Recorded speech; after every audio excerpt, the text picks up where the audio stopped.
Joy University, best emerging university in South India. For admissions, contact. Sir నమస్తే sir. నమస్తే. Congrats sir. Thank you. అందరూ అనుకున్నట్టుగానే కుబేరా మంచి block buster అయింది. Thank you. ఇప్పుడు ఏం సార్ అంత రిలాక్స్గా ఉన్నారా? అంటే ఇన్ని రోజులు హరిబరి పోస్ట్ ప్రొడక్షన్ నిద్రలేని రాత్రులు ఇవన్నీ అంటే గడిపారు కదా, ఇప్పుడు రిలాక్స్ అయినట్టేనా? కొంచెం మైండ్ అయితే కొంచెం రిలాక్స్ అవుతుంది, మెల్లగా ఇప్పుడిప్పుడే సింక్ ఇన్ అవుతుంది. సో ఒకేసారి పెద్ద ఎంత పనులు ఫుల్ హడావిడిలో ఒకసారి సడన్గా ఒక సైలెన్స్ ఉంటుంది. సైలెన్స్లో అది సినిమా బాగా ఆడుతుంది కాబట్టి I'm really happy. So relief వస్తుంది ఫస్ట్, అంటే అంత. సో అలాంటి ఫేజ్లో ఉన్నాను. సో అండ్ ఆల్సో ఇది నాకు కూడా చాలా పెద్ద, అంటే పెద్ద క్యాన్వాస్, పెద్ద స్టార్స్, పెద్ద సినిమా, పెద్ద బడ్జెట్ అన్నీ ఎక్కువ, అంటే పాన్ ఇండియా ఇవన్నీ చేశాం కదా. సో కొన్ని లెర్నింగ్స్ ఉంటాయి అన్నీ. సో రిలీవ్డ్గా ఉంది ఫస్ట్. సో అవి వెళ్ళిందని. ఓకే, మొక్కులు కూడా చెల్లించినట్టున్నారు తిరుపతికి వెళ్ళి వచ్చేసి. నేను అక్కడ షూట్ చేసినప్పుడు అనుకున్నాను వెళ్దానని. సో సో అయితే మళ్ళీ వద్దామని అనుకున్నాను తిరుపతికి. నేను హిట్లు బాగా వస్తుంది గురించి అడగాను. జనరల్ నేను బాగా, అంటే బాగా జరిగిపోతే అంతా వస్తాను మళ్ళీ తప్పకుండా. ఆ సినిమాలో మిశ్రా గారు అనుకున్నట్టుగా మీరు అవునవును. వజ్రాల కిరీటం ఏంటి సార్ అది? ఒక అంటే ప్రజెంట్ కొంతమంది మీద ఏమైనా సెటైర్ అనుకోవచ్చా దాన్ని? అంటే కొంతమంది ధనవంతులు చాలామంది చేసేవన్నీ చేస్తూనే దేవుడు, అంటే ఇంకా అది ఇంకా అంటే సెటైర్ ఏం కాదు, అందరికి తెలిసిన విషయం వేస్తే. అంటే విలన్లు ఇప్పుడు మన పాత విలన్లు కూడా మన పాత సినిమాల నుంచి అలానే ఉంటారు, వాళ్ళు భక్తులు ఉంటారు, ఇలా ఎక్స్ప్రెస్ చేయలేరు. అంటే అంటే వేరే, అంటే జస్ట్ కొత్త టేక్ అని కూడా అన్నాను. బేసిక్గా అలాంటి క్యారెక్టరైజేషన్స్ మనకు ఇప్పుడు ముత్యాల మొగ్గ నుంచి రావు గోపాలరావు వస్తున్నాడు, ఆయన అంటే కూతురు ఒకలా వేరే వాళ్ళు ఒకలా, అంతే కదా బేసిక్. అంటే ఇప్పుడు అంటే మనం డబ్బు సంపాదించడము, మన ఫ్యామిలీని చూసుకోవడము, ఆ బాధ్యతలు చూసుకుంటూనే వేరే వాళ్ళకి ఏమైనా ప్రపంచం ఏమైనా, వేరే వాళ్ళకి ఏమైనా, అంటే అసలు యాక్చువల్లీ పట్టనట్టు కూడా వాళ్ళకి కూడా తెలియదేమో. అంటే ఏమి ఇది నడుస్తుంది. అందుకే దేవుడి దగ్గరికి చెప్పుకోగలుగుతాం మనం. అంటే నాకు మంచి చేయని చెప్పుకోగలుగుతాం. అంటే వేల మందికి చెడు చేసినా కానీ నాకు మంచి చేయని చెప్పుకునే ఒకటి ఉంటుంది కదా బేసిక్గా. ఇంకా అది యాక్చువల్లీ ప్రతి మనిషిలో ఉంటుంది అనుకోండి. ఒకరికి అతను కొంచెం ఎక్కువ ఉంటుంది. అంటే మనం డైరెక్ట్గా అతను ఇంతమంది చనిపోయినా ఓకే అనుకున్నాడు, అంటే అది కూడా కొడుకు మీద ప్రేమ అతను. అంటే ఈ స్థాయి అప్లాజ్ కానీ, ఈ స్థాయి స్పందన కానీ, అంటే ఇంత అప్లాజ్ రావటం మీరు ముందు ఎక్స్పెక్ట్ చేశారా? లేకపోతే లేదు ఒక మంచి సినిమాగా ఉంటుంది అనుకున్నారా? ఈ స్థాయి ఎక్స్పెక్ట్ చేశారా ఈ స్థాయి రిజల్ట్ వస్తుందని? అంటే ఓవరాల్గా ఒకటే టాక్. అదే అంటే ఈ స్థాయిని నేను ఏ సినిమాకి ఈ స్థాయి అని ఎప్పుడు అనుకోనండి. బేసిక్గా జనరల్గా కొన్ని అంటే బాగా అంటే మంచి సినిమా తీస్తున్నాము, కొత్తగా తీస్తున్నాము, అందరికి నచ్చుతుంది, స్పెషల్గా ఉంటుంది. అండ్ ఇంకోటి ఓటీటీలో ఈ మధ్య బేసిక్గా చాలా అవేర్నెస్ పెరిగిందేమో అని ఎక్కడో నాకు ఒక కాన్ఫిడెన్స్ అదొకటి ఉంది బేసిక్. అంటే ఎక్కడో మనం ఫిల్మ్ మేకర్స్గా మనం వెనకబడతామని ఆడియన్స్ కొంచెం ముందుంటారు ఎక్కువ. సో ఆ నమ్మకం ఉంది. అంటే ఈ మధ్య బాగా చూస్తున్నారు. అండ్ ఎనీథింగ్ ఒక్క రిపీట్ కానీ, ఒక్క రొటీన్ ఉంటే ఒక్క షో కాదు, హాఫ్ షో కూడా పడట్లేదు, ఇంటర్వెల్ నుంచే అంతే, ఇంకా అసలు వెళ్ళిపోతున్నారు. సో ఇలాంటివన్నీ ఏమనిపించిందంటే దే ఆర్ ప్రాబబ్లీ వెయిటింగ్.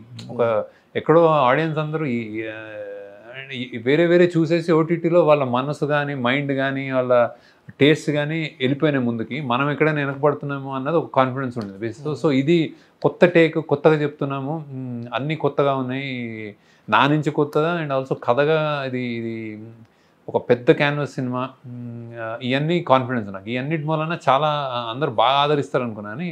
ఈ రేంజ్ అనేది నేను ఎప్పుడు అంటే ఎంత రేంజ్ అనేది మనం ఎప్పుడు చెప్పలేము యాక్చువల్. అంటే అది సమ్టైమ్స్ డిపెండ్స్ ఆన్ సీజన్లు, వేరే సినిమాలు, టైము, ఎగ్జాము, ఇవన్నీ అన్నీ ఉంటాయి. సో ఒక కరెక్ట్గా రిసీవ్ చేసుకోవడం. సో దాని మీద తప్ప నాకైతే కాన్ఫిడెన్స్ ఉంటుంది. అంటే మీరు అన్నట్టుగా ఓటీటీ ప్లాట్ఫామ్ వచ్చిన తర్వాత జనాల్లో అంటే వరల్డ్ లెవెల్లో అన్ని సినిమాలు చూస్తున్నారు, భాషా పరిమితులు అంతా లేవు సార్. ఏ లాంగ్వేజ్ సినిమా అయినా చూస్తున్నారు, సబ్ టైటిల్స్ అర్థం చేసుకుంటున్నారు. సో వాళ్ళ మైండ్ సెట్ కూడా మారిపోయింది. రియలిస్టిక్ అప్రోచ్ సినిమాలు, ఒక హ్యూమన్ ఎమోషన్ సినిమాలు డెఫినెట్గా ఇష్టపడుతున్నారు. సో అది ఎంతవరకు అడ్వాంటేజ్ అయింది సార్ ఈ సినిమాకి? ఐ థింక్ బాగా అడ్వాంటేజ్ అయినట్టుంది. అంటే అంటే ఒక మల్టీప్లెక్స్ ఆడియన్స్ అనుకోవడానికి ఇది 3 గంటల సినిమా. అది చూస్తూ కూడా వాళ్ళు ఒక రియాక్షన్ కరెక్ట్ టైంకి కరెక్ట్గా అనుకునే అదేంటి ఒక రియాక్షన్స్ ఉంటాయి, ఆడిటోరియం రియాక్షన్స్, పంచ్ అనొచ్చు, ఒక రియాక్షన్స్ అనొచ్చు, అప్లాజ్ అనొచ్చు, అదే గూస్ బంప్ మూమెంట్స్ అనొచ్చు, అవన్నీ అలా కరెక్ట్ మేము అనుకున్నట్టు జరిగినాయి. అది ఇప్పుడు ఓటీటీ అనేది ఒక చిన్న అంటే ఒక మాధ్యమము, కానీ టైమ్స్ అంటే టాల్ ఇంకా బిగ్గర్ దీంట్లో అంటే టైమ్స్ మారుతున్నాయి.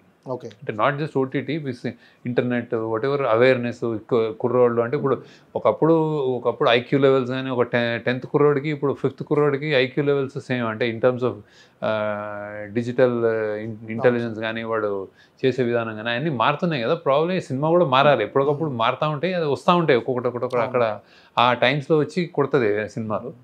సో అన్నీ మార్పు ఐ థింక్ కోరుకుంటున్నారు. మార్పు జనరల్గా ఆడియన్స్ టేస్ట్ కూడా చాలా మారిపోయినాయని అయితే అనుకుంటున్నాను యాక్చువల్లీ. సో దానికి అనుగుణంగానే వచ్చిందేమో సినిమా.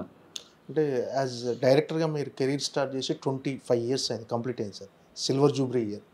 అంటే 25th సినిమా అంటే 25th ఇయర్లో కుబేరా రావటం, ఇది ఇంత మంచి సక్సెస్ అవ్వటం పర్సనల్గా యాజ్ ఏ డైరెక్టర్గా మీకు ఎంతవరకు సంతృప్తినిచ్చింది సార్? చాలా అంటే ఒక మైల్ రాయి 25 సంవత్సరాలు అనేది. నేను యాక్చువల్లీ 25 సంవత్సరాలు అనుకోలేదు. స్టార్ట్ చేసినప్పుడు వెళ్ళిపోతా ఉంటే మధ్యలో ఇప్పుడు ఒక 3 months 4 months బ్యాకే అరే 25th ఇయర్ ఇది వస్తుంది అనగానే సడన్గా ఒక ప్రెషర్ కూడా అనిపించింది నాకు. అంటే ఇది అరే ఏదైనా అంటే 25th దాన్ని మరీ ఎక్కువ 25 అనుకుంటే ఏం చేస్తున్నాం అని. ఎందుకంటే నేను మామూలుగా ఒక సినిమా తర్వాత సినిమా రాయడం తర్వాత ఇది అనగానే అరే ఇది ఏంటి అని ఒకసారి ఆలోచించాను. Then I thought this is more than apt. అంటే దీనికి సామాజిక స్పృహ నేపథ్యం అని కొట్టినట్టు కాకుండా ఇప్పుడు లీడర్లో అవుట్ అండ్ అవుట్ నేను చెప్పగలను, ఇది విజువల్ థింకింగ్, ప్రజలందరికీ ఇలాంటిది కావాలని ఒక లీడర్ని ఎందుకుని ఇలా అవుతారు. ఇందులో ఒక సామాజిక స్పృహ కంటెంట్ కానీ ఒక అవేర్నెస్ ఇప్పుడు నేను చెప్పాలనుకున్న విషయాలు ఒక డివైడ్, రిచ్ పువర్ డివైడ్ కానీ, క్లాస్ డిఫరెన్స్ కానీ, ఒక అండర్ డాగ్, ఒక మార్జినలైజ్డ్ వ్యక్తి, వీకర్ వ్యక్తి స్టోరీ కానీ, ఇట్లాంటివన్నీ ఇవన్నీ గొప్ప విషయాలే. అంటే కానీ ఇది అంతర్లీనంగా నడుస్తున్నాయి సినిమా. ఇది చెప్పాలి అంటే ఏం చెప్తాము అనేది ఇందులో ఉండదు బేసిక్గా. సో బతుకు కోసం గొప్పోడు బతుకు, పేదోడు బతుకి తేడా లేదా, అంటే ఒక లైఫ్లో అంటే ఒక కంటెంట్మెంట్తో ఉండొచ్చా, ఏదైనా సరే నువ్వు నీ జీవితం పట్ల ఒక ప్రేమతో ఉండాలన్న అంటే చాలా ఉన్నాయి బేసిక్ ఇందులో.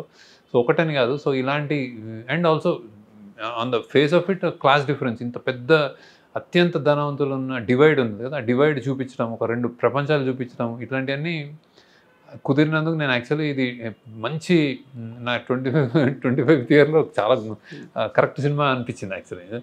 అండ్ ఇంత స్కేల్ సినిమా కూడా, అంటే ఇది ఎక్కడో ఇది అంటే నేను అసలు నాకు తెలియదు కానీ యాక్చువల్లీ జర్నలిస్ట్ కానీ వీళ్ళు కానీ అదే అసలు రీడిఫైన్ చేసుకున్నాడు తను ఇంకేదో పెద్ద. అంటే నేను అప్పుడు నాకు అంటే అందరూ ఏమనుకుంటారు, నేను ఇలా చేయలేని అనుకుంటారని నాకు అనుమానం వచ్చింది. నేను మామూలుగా తీశాను నేనంటే అంటే ఇదేదో కొత్తగా ఉంది, వేరే స్కేల్లో ఉంది, వేరే చూపించాడు ఏదో అని అవన్నీ నేను ఎక్స్పెక్ట్ చేయలేదు. మామూలుగా కథ రాసి తీసాం అంతే. సో బట్ 25th ఇయర్కి యాప్టే అనుకున్నాను. అంటే 25 సంవత్సరాలు మీరు తీసింది 10 సినిమాలే. సాధారణంగా దర్శకులు ఎలా ఉంటారంటే మామూలుగా కమర్షియల్గా ఆలోచించి వచ్చిన సక్సెస్ని క్యాష్ చేసుకోవాలనుకుంటారు. మీరు మాత్రం చాలా స్లోగా మీకు నచ్చిన సినిమాలు, మీరు ఏం చెప్పాలనుకుంటారు అవే సినిమాలు చేస్తూ వెళ్ళిపోతున్నారు. అంటే మీరు ఈ 10 సినిమాలు అంటే 10 సినిమాలు తీయటమే అంటే మీరు సంతృప్తిగా ఉన్నారు సార్? అంటే మీరు చేసిన ఈ సినిమాలతో అబ్సల్యూట్లీ సంతృప్తి ఉన్నాను. అంటే అది నేను చాలా ప్రౌడ్గా కూడా ఉన్నాను. అండ్ 25th ఇయర్లో నేను యాక్చువల్లీ ఒకటి ఆలోచించి, నేను తీసిన సినిమాలు నాకు యాక్చువల్లీ నేను డైరెక్టర్గా ఏ సినిమా అయినా అతని వాయిస్ అనుకుంటాను. అంటే ఏదో ఒకటి అతను అనుకుని చెప్తున్నాడనే నమ్మకంతో ఉన్నాను. నేను అలానే చెప్పాను. నాకు గొంతు గట్టిగానే అనిపించింది అండ్ కరెక్ట్గా అనిపించింది. సో ఎక్కడ కాంప్రమైజ్ కాకుండా నేను అనుకున్న కథని అనుకున్న విధంగా ఈ 10 సినిమాలు చెప్పగలిగాను, ఇంక్లూడింగ్ దిస్. సో అందుకు I'm very proud, very happy. అంటే ఇంకా నేను ఇందులో 10 కాకుండా 5 చేసినా నేను ఇదే కంటెంట్ తోటి ఇట్లా ఉంటే నేను హ్యాపీగానే ఉన్నాను. నేను నెంబర్స్ ఏం కౌంట్ కావు, నాకు నెంబర్స్ కానీ మనీ కానీ కౌంట్ చేసుకోను కూడా యాక్చువల్లీ నేను. So I'm happy about it. And నాకు ఒకటి ఓవర్వెల్మింగ్గా 25th ఇయర్ నాకు ఒకటి అనిపించింది ఏంటంటే, అంటే నిజంగానే నాకు మామూలుగా అనిపించలే, నేను చాలా అంటే ఒక థ్యాంక్ఫుల్నెస్ కూడా అనిపించింది నాకు. అంటే నాకు చాలా కృతజ్ఞత భావం కూడా అనిపించింది. అంటే ఎందుకంటే ఈ స్థాయి ఇచ్చారు నాకు యాక్చువల్. అంటే అది సామాన్యంగా రాదు, అందరికీ ఇవ్వలేదు. ఒక స్పెషల్ పొజిషన్ ఇచ్చారు. ఆ స్పెషల్ పొజిషన్లో కష్టాలు కూడా ఉన్నాయి. అరే నువ్వు ఏమైనా నువ్వు కొంచెం స్లిప్ అయినా, నువ్వు కొంచెం తేడా చేసినా, నువ్వు కొంచెం వేరేగా సినిమా తీసినా అసలు ఒక షో కూడా చూడరు. నాకు అదైతే అదొక నిలబెట్టారు.